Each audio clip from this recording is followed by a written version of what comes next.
नमस्कार, आदरणीय अभिभावकों एवं मेरे प्रिय छात्रों, मैं आपका बहुत-बहुत नमस्कार करती हूँ, अभिनंदन करती हूँ। मैं आपसे बहुत दिनों से मन में सोच रही थी, तो बात करने के लिए, तो आज मैं अपने इस एक वीडियो के छोटे से वीडियो के माध्यम से आपसे बात कर रही हूँ, तो हो सके तो आप अपनी राय इस पे देना। मैं ये कहना चाहती हूँ कि जो आजकल का जो ग्रेडिंग सिस्टम चालू हो गया है, ये ग्रेडिंग सिस्टम जो चालू है, वो आपका सीबीएसई ने ग्रेडिंग सिस्टम शैक्षणिक वर्ष 2009 से 2010 से लागू हुआ था।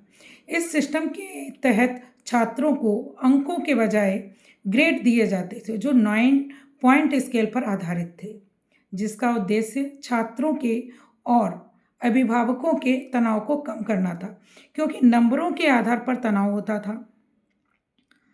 अब सोचने वाली बात यह है कि ये छात्रों को जो ए से ई तक के वर्ड्स ग्रेड या अक्षर ग्रेड जो दिए जाते हैं, वो 9 पॉइंट स्केल के अनुसार अंकों के आधार पर तय होते हैं।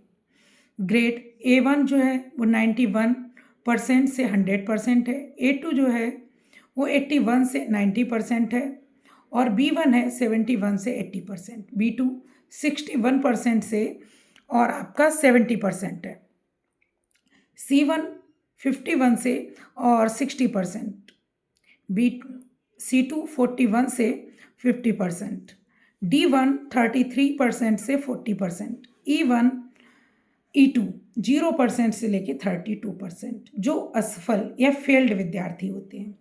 अब हमारा आपसे ये सोचना है कि अब जो पेरेंट्स हैं और जो टीचर्स हैं, जो स्टूडेंट्स हैं, जब भी पीटीएम होती है, मैं मोस्ट ऑफ टाइम ये देखती हूँ कि पेरेंट्स आते हैं और वो ये देखते हैं कि मेरा बच्चा B1 आया।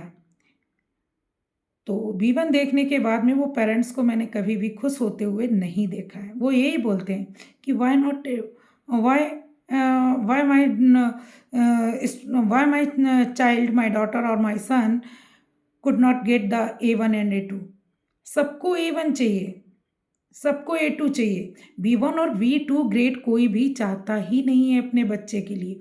वहीं जब 2009 और 2010 से पहले जब बच्चा 33 से या 45 के बीच नंबर लाता था, तो वो थर्ड डिवीज़न होता था। 45 से और 59 के बीच में जो बच्चे आते थे, वो सेकेंड डिवीज़न होते थे। इसके बाद वाले सारे 60 to 100% first division. Everybody with okay with that result system. सब खुश होते थे कि भाई 60% बच्चा लाया, 61% बच्चा लाया, चलो भाई मेरा बच्चा फर्स्ट डिवीज़न आया। अब बच्चा 70% ला रहा है, बच्चा 80% ला रहा है, बट वो फर्स्ट तो आता ही नहीं है, वो A1 नहीं लाता है। फिर जिनके बच्चे आते, अरे मेरा बच्चा तो A1 लाया, मेरा बच्चा A2 लाया, मेरा बच्चा B1 लाया, तो B1 वाले पेरेंट्स कभी भी हैप्पी होते ही नहीं है, B2 वाले पेरेंट्स हैप्पी होते ही नहीं हैं। There are only few crowd, they will happy with the B1, B2 and C1, C2. Rest of they are not happy. I think so. This grading system is not up to the mark for the society. बच्चों के लिए grading system अच्छा नहीं है। मुझे तो ये लगता है ग्रेडिंग सिस्टम के बजाय पहले वाला जो रिज़ल्ट था वो ज़्यादा बेटर था। अब मैं चाहती हूँ अगर आपकी जो भी राय है इसके ऊपर वो आप दीजिएगा। Thank you.